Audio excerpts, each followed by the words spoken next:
जय हिंद मित्रांनो, तुमच्यासाठी मी टेलिग्राम चॅनलवर क्विज टाकत असतो. काही प्रश्न झालेल्या मागील वर्षाच्या प्रश्नपत्रिकामधून घेऊन तुमच्यासाठी टाकत असतो की बघत असतो तुमचा अभ्यास किती झालेला आहे. त्यामध्ये जेव्हा मी जीकेचे प्रश्न टाकतो तेव्हा तर उत्तर बरोबर येतात. म्हणजे जवळपास 70% मुलं अटेम्प्ट करतात प्रश्न आणि उत्तर देतात. त्यामध्ये चुकते, भरपूर मुलांचे चुकते. परंतु जेव्हा ही मॅथचा प्रश्न टाकतो तेव्हा हे अटेंडन्स फक्त 30% राहून जातं आणि त्यामध्ये पण फक्त 30% मुलांचे उत्तरं बरोबर येतात. याचा अर्थ हा मित्रांनो की तुमचा गणित हा खूप कमजोर विषय आहे. आणि एक गोष्ट लक्षात ठेवा मित्रांनो, SSC GD जर क्रॅक करायची असेल, SSC GDमध्ये जर नोकरी घ्यायची असेल तर गणित हा विषय तुम्हाला करावाच लागेल. गणितापासून दूर पळून चालणार नाही. आता तुम्हाला एक रिअल एक्झाम्पल सांगतो माझ्या लाईफमधील. मी जेव्हा अभ्यास करत होतो त्या टायमात माझा एक मित्र होता, तो गणितापासून खूप दूर पळत होता. एवढी गोष्ट लक्षात ठेवा की त्याची GK, GS बाकी सर्व विषय हे खूप तोंडपाठ होते, परंतु त्याने गणिताचा कधीही अभ्यास करण्याचा प्रयत्न केला नाही. मी त्याला भरपूर वेळेस सांगितलं, जसं की महाराष्ट्र पोलीसची पण तो तयारी करत होता. तर महाराष्ट्र पोलीसचं GK इतकं त्याचं परफेक्ट होतं, खूप परफेक्ट होतं. आणि त्या टायमाला एक गोष्ट लक्षात ठेवा, जेव्हा महाराष्ट्र पोलीसची भरती होत होती तेव्हा जसं की 25-25 मार्क्सचा आता पॅटर्न येतो, काही टायमाला असं होत होतं मुंबई सारख्या ठिकाणी किंवा अदर डिस्ट्रिक्टमध्ये 25 मार्क्सचं पॅटर्न येताना डायरेक्ट 70-80 अशा मार्क्सचं GK येत होतं. आणि तो ह्याच प्रयत्नात होता की कोणत्या ना कोणत्या पोलीसच्या एका भरतीमध्ये तरी असं होईल की मी जिथे फॉर्म टाकेल तिथे पूर्ण GKच येऊन जाईल. आणि GK तर माझं खूप परफेक्ट आहे. तर असं कधीच झालं नाही. काहीतरी प्रश्न तरी गणित आणि बुद्धिमत्ताचे येत होते आणि तिथंच तो फेल होत राहिला. त्यानं कधीही गणित करण्याचा प्रयत्न केला नाही. गणितापासून तो दूर पळत होता. जेव्हाही तो गणिताचं उत्तर मारत होता, बस लॉजिक लावून असंच सिंपल उत्तर मारून देत होता. त्याला कोणताही गणिताचा प्रश्न जमत नव्हता. आणि एक गोष्ट लक्षात असू द्या मित्रांनो, जर तुम्हाला गणित जमत नसेल तर तुम्हाला बुद्धिमत्ता हा विषय पण जमत नाही. तुम्हाला चॅलेंज आहे, जर तुम्हाला गणित येत नसेल तर बुद्धिमत्ताचे बिन जे प्रश्न आहे तुम्हाला सोडवण्याला खूप टाईम लागेल. जर गणित येत असेल तर बुद्धिमत्तामध्ये पण काही गणितीय सूत्र वापरून तुम्ही चांगल्या प्रकारे बुद्धिमत्ताचा पेपरही सोडू शकता. तर मित्रांनो, हेच 50 प्रश्न, जसं की 25-25 पोलीसमध्ये आणि याच्यामध्ये 20-20 क्वेश्चन SSC GDमध्ये, हे तुमचे अवलंबून आहे गणितावर. आणि GK, GS, हिंदी व्याकरण ह्या गोष्टी तुम्हाला फक्त एक ॲव्हरेज मार्क्स देऊ शकतात, परंतु बुद्धिमत्ता आणि गणित हे पूर्ण पैकीचे पैकी मार्क्स देऊ शकतात. ते कसं, एक तर गणित आणि बुद्धिमत्ता याचं जर तुम्ही यांच्या क्वेश्चनचं जर तुम्ही उत्तर काढलं तर ते कन्फर्म आहे की उत्तर जे तुम्ही काढलं असेल तेच निघणार आहे. कारण की गोष्ट लक्षात ठेवा, तुम्हाला जर स्टेप माहीत असेल आणि जेव्हा तुम्ही उत्तर काढता आणि ते उत्तर जर तुमच्या पेपरमध्ये तुम्हाला मिळालं तर तो प्रश्न 100% तुमचा बरोबर आला, हे तर कन्फर्म होऊन जातं. दुसरं GK GSचा सिलेबस खूप लॉंग आहे, खूप मोठा आहे. त्यामुळे तुम्ही GK GSवर इतका विचार पण करू शकत नाही वाचण्याचा आणि ते तुमच्याकडून एवढं कवर पण नाही होत. तुम्ही कवर कराल पण तर तुमच्या ध्यानात राहणं शक्य नाही आहे. त्यामुळे गणित, बुद्धिमत्ता ह्या दोन्ही विषयावर मी आज तुम्हाला काही गोष्टी सांगणार आहे. गणित आणि बुद्धिमत्ता हे विषय परफेक्ट झाले म्हणजे तुम्ही नोकरीला लागले. इथंच नाही, स्टेटची नोकरी असू द्या किंवा सेंट्रल गव्हर्नमेंटची कोणती पण नोकरी असू द्या, इथं जर तुमचा गणित हा विषय परफेक्ट असेल तर तुमचं सर्व काही परफेक्ट आहे, ही गोष्ट लक्षात ठेवा. आणि तुम्हाला कोणतीही नोकरी लागून जाईल गणित या विषयावर. त्यामुळे गणितापासून दूर पळू नका, गणिताला करा. गणिताचे काही चॅप्टर आहे इम्पॉर्टंट आणि त्या चॅप्टरचे काही टॉपिक आहे, तर प्रत्येक टॉपिकवर तुम्हाला एक एक प्रश्न, 2 प्रश्न बघायला मिळतो. मी सांगितलेले आहे तुम्हाला कोणते चॅप्टर आहे की ज्या चॅप्टरमधून SSC तुम्हाला जास्त प्रश्न विचारते. आता तुम्हाला नवीन टॉपिकची लिस्ट, चॅप्टरची लिस्ट हे मी तुम्हाला टेलिग्राम चॅनलवर टाकेल. टेलिग्रामवर जाऊन सर्च करा स्वप्नवर्तीचं, त्यामध्ये जॉईन व्हा. मी तुम्हाला तिथे तुमच्या चॅप्टरचं, गणिताच्या चॅप्टरची लिस्ट आणि त्या चॅप्टरमधील सब टॉपिक कोणते कोणते की ज्यावर प्रश्न SSC GD विचारते ते तुम्हाला टाकून देईल तिथे. एक गोष्ट लक्षात ठेवा मित्रांनो, जर गणिताचा अभ्यास तुम्ही सिक्वेन्स वाईज केला तर गणितामध्ये तुम्ही 100% परफेक्ट होऊ शकता. मीही गणितापासून खूप दूर पळत होतो पहिला, आणि गणित हा विषय दुसऱ्याकडून शिकण्याचा आहे. गणित हा विषय असा नाही आहे की तुम्ही तुमच्या मनानेच कवर करू शकता. ज्याची 10वी चांगली झाली असेल तो नक्कीच मनानेही गणित करू शकतो. परंतु आपल्या खेडेगावामध्ये, आपल्या ज्या ग्रामीण भागामध्ये आपण राहतो तिथे 10वीपर्यंत शिक्षणावर एवढं ध्यान दिलं जात नाही. त्यामुळे आपल्याला गणित एवढं चांगलं येत नाही. ते गणित मी सजेस्ट करेल की पैसे जाऊ द्या, 4-5 हजार रुपये जरी गेले तुमचे तरी चालेल, पण गणिताला एक चांगला शिक्षक निवडा आणि त्या शिक्षकाकडून गणित समजून घ्या. कारण की जेव्हा दुसरं समजून सांगतं तेव्हा आपल्याला जास्त कळतो. मित्रांनो, काही छोटे छोटे प्रश्न असतात आणि आपण त्या प्रश्नांना लॉंग मेथडनं करतो, जे की आपण पुस्तकामध्ये शिकलेलो असतो. परंतु जर तुम्ही कोणच्याकडून गणित करून घेतलं, एखाद्या शिक्षकाकडून गणित जर करून घ्यायला असेल तर तो शिक्षक त्याच्या नॉलेजनं बेस्टची बेस्ट मेथड तुम्हाला छोटी छोटी मेथड सांगतो.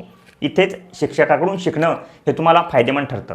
आता भरपूर मुलं असे आहे की ते स्वतः शिकतात, परंतु स्वतः पुस्तकातले जेव्हा तुम्ही गणिताचे काही स्टेप घेता त्या खूप लाँग असतात, कारण की तिथे 100% जेन्युइन तरीकेने सांगितलं असतं. आणि इथे जेव्हा शिक्षक शिकवतो तुम्हाला, तो शॉर्टकट पद्धतीनं तो अभ्यास करू अनेक सरांचा अभ्यास करून त्याने ती शॉर्टकट पद्धत वापरलेली असते. तीच तुम्हाला तो सांगत असतो आणि तुम्ही ती जर शिकली तर तुम्ही 100% गणितामध्ये इतरांपेक्षा वेगळं करता. आणि एक गोष्ट लक्षात ठेवा, जसे तुम्ही आहात तसेच इतर मुले पण आहेत. कोणीच सध्याच्या घडीला इतकं टॉप लेवलच्या अभ्यासामध्ये नाही आहे. काही काही मुलं असतील, परंतु एक गोष्ट लक्षात ठेवा, तुम्हालाही त्यांच्यासोबत जर यायचं असेल तर तुम्हाला एक्स्ट्रा एफर्ट लावावा लागणार आहे. गणित या विषयावर पकड तुम्हाला खूप चांगल्या प्रकारे मिळवावं लागेल आहे, कारण की मी माझ्या टेलिग्राम चॅनलवर बघतो खूप प्रश्न टाकतो मी GK GS इतर प्रश्नांचे जेव्हा प्रश्न टाकतो तेव्हा खूप चांगल्या प्रकारे उत्तरं देतात मुलं. परंतु जसाही मी गणिताचा प्रश्न टाकला तसं बघतो की व्ह्यू तर आले 50 मुलांनी प्रश्न बघितला आणि सोडवला फक्त 10 ते 15 मुलांनी. याचा अर्थ असा आहे मित्रांनो की तुम्ही त्याला सोडवण्याचा सुद्धा प्रयत्न करत नाही. गणिताचं एक उदाहरण आहे, त्यामध्ये नंबर्स बदलून अनेक प्रश्न तयार केले जातात. म्हणजे तुम्हाला फक्त ती मेथड शिकून घेणं आहे. त्यानंतर नंबर्स किती पण बदलू द्या, किती का पॉईंट्समध्ये प्रश्न येऊ द्या, तुम्ही ते सोडवणार म्हणजे सोडवणार. फक्त तुम्हाला त्याची मेथड शिकून घेणं आहे. आणि GK GSमध्ये तसं होत नाही. GK GSमध्ये पूर्ण ते पूर्ण प्रश्नच बदलून जातो. मित्रांनो, व्हिडिओमध्ये एक इम्पॉर्टंट गोष्ट सांगायची राहिली होती, ती म्हणजे टाईम मॅनेजमेंट. गणित आणि बुद्धिमत्ता हे दोन असे विषय आहे की यामध्ये तुमचा खूप जास्त टाईम जातो. आता बघा, सर्वांनाच प्रश्न येतात, सर्वांना बुद्धिमत्तेचे प्रश्न असे आहे की तुम्ही जो शिकलेला माणूस आहे त्यांच्याजवळ बुद्धिमत्तेचा प्रश्न द्या, तो टाईम घेऊन नक्कीच त्या बुद्धिमत्तेच्या प्रश्नाला योग्य सोडवेल. परंतु यामध्ये मार्क्स कोण घेतं, तर जे या टायमाला मॅनेज करणं शिकतं, जे लवकरात लवकर प्रश्न सोडवण्याचा प्रयत्न करतं. आणि गणित पण खूप टाईम घेणारा विषय आहे. आता जसं की तुम्हाला गणित येऊनच जमत नाही, तर ते योग्य टायमात कव्हर करणं पण जमलं पाहिजे. त्यासाठी तुम्ही काही गोष्टी आहे त्या जरूर पाठ ठेवा. जसं की 1 ते 30 पर्यंतचे पाढे पाठ ठेवा, 30 पर्यंतचे वर्ग पाठ ठेवा आणि 20 पर्यंतचे घनपाठ ठेवा. काही कसोट्या असतात, त्यानंतर काही गणितीय सूत्र असतात. हे 100% तुमच्या पाठ असायला हवं. तेव्हा तुम्ही गणिताचा पेपर हा खूप कमी टायमात मॅनेज करू शकता. आणि हे एकदा पाठ झाल्यानंतर मित्रांनो, तुम्ही कोणत्याही स्पर्धा परीक्षेचा कोणताही पेपर असू द्या, तुम्हाला गणितामध्ये प्रॉब्लेम येणार नाही.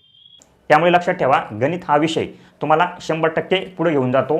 गणितामध्ये जर तुम्ही 18 मार्क्स बरोबर घेऊ शकला, 18 प्रश्न बरोबर घेऊ शकला आणि बुद्धिमत्तामध्ये पण 18 प्रश्न बरोबर घेऊ शकला, 18 आणि 18 36 प्रश्न तर तुमचे इथेच बरोबर झाले. म्हणजे तुम्ही इतरांपेक्षा खूप जास्त पुढे निघून गेले या दोन विषयामध्ये. त्यानंतर आला मित्रांनो हिंदी ग्रामरचा विषय. तर जे ग्रामर आहे तुमचं, या ग्रामरमध्ये पण तुम्हाला ॲव्हरेज जर पकडलं तर 13 आणि तिकडे पण 13 आणि 13 26 प्रश्न जर टिकून आले, त्यानंतर 8 2 36 प्रश्न टिकून आले, तर तुमचा बघा तुमचं पेपर्स पास झाले तुम्ही. ध्यानात ठेवा, जास्त मार्क्स लागत नाही. 110+ मार्क्स घ्या आणि कोणती नोकरी तुम्हाला मिळणार हे मी तुम्हाला गॅरंटी देतो. कारण की आपलं जे राज्य आहे महाराष्ट्र राज्य, हे इतक्या हाय मेरिट झोनमध्ये येत नाही. SSC-GDच्या लो मेरिट झोनमध्ये आपलं महाराष्ट्र येतं, म्हणजे जिथं की तुमची मेरिट खूप कमी जाते. आपल्या इकडे महाराष्ट्रामध्ये मित्रांनो SSCकडे इतके मुलं पळत नाही. SSC-GDमध्ये काही लिमिटेडच मुलं आहे ज्यांना माहिती आहे की SSC-GD आहे. आता काही मुलं जर बघितलं, SSC-GDमधील SSB ही फोर्स, असे भरपूर लोक आहे महाराष्ट्रामध्ये की त्यांना माहिती नाही आहे SSB काय करते, SSB एक फोर्स आहे का सिक्युरिटी गार्ड आहे, हे सुद्धा काही लोक विचारतात गावामध्ये. त्यामुळे लक्षात ठेवा, आपण लो झोनमध्ये येतो, जिथे की तुमची मेरिट खूप कमी जाते SSCमध्ये. इथे भरती होण्याचा चान्स आहे, त्या चान्सचा पूर्ण फायदा घ्या. तुमचं वयही 23 वर्षापर्यंत ओपनसाठी चालतं. बाकीचा वयाचा क्रायटेरिया काय आहे ते मी तुम्हाला माझ्या टेलिग्राम चॅनलवर जाऊन बघा, तिथे सांगितलेलं आहे की तुमचं वय बाकीच्या इतर फोर्ससाठी किंवा इतर कास्टसाठी किती लागतं. एक गोष्ट लक्षात ठेवा मित्रांनो, आता ही भरती वर्षानुवर्ष निघत आहे आणि परमनंट जॉब देणारी भरती आहे. येणाऱ्या टायमामध्ये तुमचं कॉम्पिटिशन वाढेल, कारण की BSFमध्ये 50% रिझर्वेशन, म्हणजे 50% रिझर्वेशन हे तुमच्या अग्निवीरांना देण्यात आलेलं आहे. म्हणजे येणाऱ्या टायमात तुम्हाला व्हॅकन्सीही कमी पडा जाईल आणि कॉम्पिटिशनही वाढेल, कारण की लोक जास्त जागृत होत आहे, प्रत्येकाला माहिती चालत आहे. त्यामुळे माझं तर हेच म्हणणं राहील की जितका टाईम दिला जाईल तितका टाईम यावेळी देऊन टाका. पूर्ण पेपर क्रॅक करण्याचा प्रयत्न करा. आणि राहिला विषय मित्रांनो, जरी तुमच्याकडून पेपर क्रॅक नाही होऊ शकला तरी तुम्ही इतकं शिकलेलं असाल की येणाऱ्या भरतीमध्ये तुमचा चान्स हा नवीन मुलांपेक्षा जास्त असेल. हे गोष्ट लक्षात ठेवा मित्रांनो. मी माझ्या भरतीच्या शेवटच्या भरतीमध्ये लागलेलो आहे. याचा अर्थ हा होता मित्रांनो की माझ्याजवळ अनुभव होता. मी जे म्हणजे पहिल्यापासून जे शिकलेलो होतो तेच मला यूज करण्याचा चान्स भेटला शेवटच्या भरतीमध्ये आणि तेव्हा मी लागलो. तर याचा अर्थ असा नाही मित्रांनो की तुम्ही आता भरतीची तयारी करताय आणि या भरतीमध्ये जर तुमचा चान्स चालला गेला, शेवटची भरती जर तुमची नसेल आणि ह्या भरतीमध्ये तुमचा चान्स चालला गेला, म्हणजे तुमचं सर्व काही समाप्त झालं, असं कधीही नाही आहे मित्रांनो. आता बघा, तुम्ही 2025मध्ये जे मुलं फेल झालेले आहे तेच मुलं या भरतीमध्ये सिलेक्शन घेईल आणि या भरतीमध्ये पास होतील. कारण की त्यांनी ते अनुभवलेलं आहे आणि त्यांना त्याचा एक्सपिरियन्स. टार्गेट हे तुमची चॉईस पोस्ट मिळवणं हे असलं पाहिजे, तेव्हाच तुम्हाला कोणती कोणती तरी एक फोर्स मिळून जाईल. आणि मित्रांनो, एक गोष्ट लक्षात ठेवा, तुम्हाला कोणतीही फोर्स मिळाली तर असं समजू नका की तुम्हाला हलकी फोर्स मिळाली किंवा त्या फोर्समध्ये जास्त पगार नसेल, जास्त सुविधा नसेल. SSC-GDच्या सर्व फोर्सला सेम सुविधा, सेम पगार, सेम गोष्टी आहे. पण गणित फिट करण्यासाठी एक्स्ट्रा एफर्ट लावण्याची खूप गरज आहे. तुम्हाला जितके जास्तीत जास्त प्रश्न येईल, जितके जास्तीत जास्त चॅप्टर किंवा जितके जास्तीत जास्त टॉपिक यावरती तुम्ही जास्तीत जास्त प्रॅक्टिस करू शकाल. जसं की एकाच प्रकारचा प्रश्न जर तुम्ही 100 वेळेस वाचला तर तो नक्कीच तुमच्या पाठांतर होऊन जातो आणि तो पाठ झाल्यानंतर तो कधीच विसरत नाही. एका चॅप्टरच्या एका टॉपिकवर आपण एक प्रश्न करतो आणि लगेच दुसरा चॅप्टर उघडतो तर मागलचं पूर्णचे पूर्ण साफ होऊन जातं, म्हणजे काहीच ध्यानात राहत नाही. इथेच मग सर्वात मोठी चुकी होती. त्यामुळे माझं तर हेच म्हणणं राहील की तुम्ही जितकं जास्तीत जास्त प्रॅक्टिस एका चॅप्टरच्या एका टॉपिकवर करताल ते तुमच्या फायदेमंद राहील. आणि मी तुम्हाला हाय स्कोरिंग किंवा जे जास्तीत जास्त प्रश्न येतात ज्या चॅप्टरमधून ते चॅप्टर नक्कीच तुम्हाला टेलिग्रामवर टाकेल. टेलिग्रामला जाऊन जॉईन करा. आणि लक्षात ठेवा मित्रांनो, जी माहिती माझ्याकडून मी ड्युटीमध्ये काही वेळेस असं होतं की ड्युटी मला जास्त येते तेव्हा माझ्याकडून व्हिडिओ बनवणं शक्य होत नाही, तेव्हा मी त्याची माहिती माझ्या टेलिग्रामवर लेखी स्वरूपात टाकत असतो. त्यामुळे टेलिग्रामलाही जाऊन जॉईन करून घ्या. आणि कोणत्याही इतर माहितीसाठी नक्कीच मी तुम्हाला माझ्या टेलिग्राम चॅनलमध्ये माझा नंबर दिलेला आहे, त्यामध्ये बिनधास्त कॉन्टॅक्ट साधू शकता किंवा व्हॉट्सॲप मेसेज करू शकता.